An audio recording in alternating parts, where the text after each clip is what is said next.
കടന്നപ്പള്ളി രാമചന്ദ്രന് തന്നെ കോൺഗ്രസ് എസിലേക്ക് സ്വാഗതം ചെയ്യാൻ അവകാശമുണ്ടെന്ന് ഗതാഗത മന്ത്രി എ കെ ശശീന്ദ്രൻ. അതിനെ പരുഷമായ ഭാഷയിൽ വിമർശിക്കുന്നില്ല. പ്രഫുൽ പട്ടേൽ കേരളത്തിലേക്ക് വരുന്നത് തെരഞ്ഞെടുപ്പിന് മുന്നോടിയായി. പാലാ സീറ്റിന്റെ കാര്യം ചർച്ച ചെയ്യാൻ സമയമായില്ലെന്നും അനാവശ്യ വിവാദമാണ് നടക്കുന്നതെന്നും ശശീന്ദ്രൻ മാധ്യമങ്ങളോട് പറഞ്ഞു.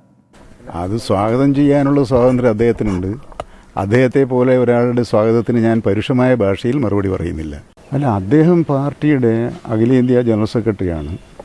സംസ്ഥാന തെരഞ്ഞെടുപ്പ് നടക്കാൻ പോകുന്നൊരു കാലമാണ്. തെരഞ്ഞെടുപ്പ് നടക്കുന്ന 5 സംസ്ഥാനങ്ങളുണ്ട്. ആ സംസ്ഥാനങ്ങളിലെല്ലാം ഓരോ നേതാക്കന്മാർ രാഷ്ട്രീയ സാഹചര്യങ്ങൾ വിലയിരുത്താൻ വേണ്ടി വരും. അദ്ദേഹം കേരളത്തിലേക്ക് ഡേറ്റ് നിശ്ചയിച്ചിട്ടുണ്ടോ എന്ന് എനിക്കറിയില്ല. അത് സ്വാഭാവികമായൊരു സംഘടനാ പ്രവർത്തനമാണ്. അപ്പോൾ ഇല്ലാത്ത കാര്യങ്ങളുണ്ട് എന്ന അഭ്യൂഹങ്ങൾ വരുത്തി അതിലെനിക്ക് തോന്നുന്നു അതിലൊരു രാഷ്ട്രീയ ഗൂഢാലോചന ആരോ നടത്തുന്നുണ്ട്.